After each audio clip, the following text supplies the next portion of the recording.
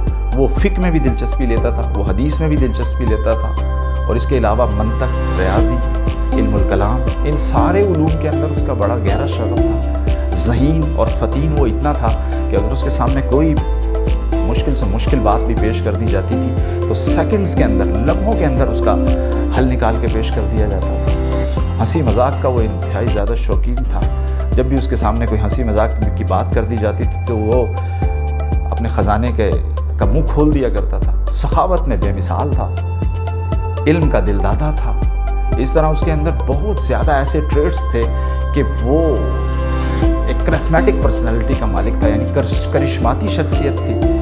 جو اس کے ساتھ بات کرتا تھا وہ اس کی بات کو پوری توجہ سے سنتا تھا۔ عاجزی اور انکساری کا بھی منبع تھا، لیکن بادشاہی کے تمام گر، تمام فن حرب اور یہ تمام چیزوں سے وہ پوری طرح آگاہ تھا۔ اپنی سلطنت کو چلانے کے لیے جتنے امور وہ جاننا چاہیے تھے، ضروری ہوتے ہیں ایک بادشاہ کے لیے، وہ سارے امور سے واقف تھا۔ وہ جہانگیری، جہاں بانی، جہاں داری، تمام چیزوں سے واقف تھا۔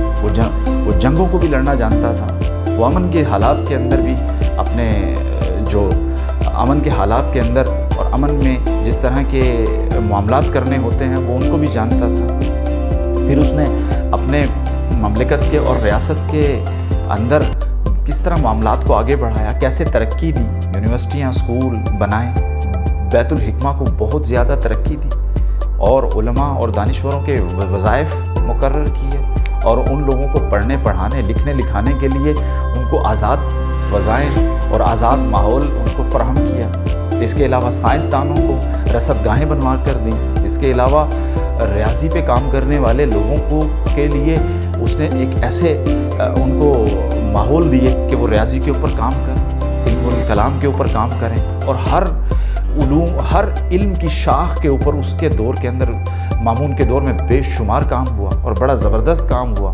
اس نے ہر علم والے کو عزت دی، اس نے ہر فنکار کو عزت دی، اس نے ہر اس شخص کو عزت دی جس کے پاس کوئی اسکل تھا، جس کے ہاتھ میں کوئی طاقت تھی، جو ہاتھ سے کام کرنا جانتا تھا، جس کے ذہن میں کوئی کچھ کر دکھانے کی قوت، استعداد تھی۔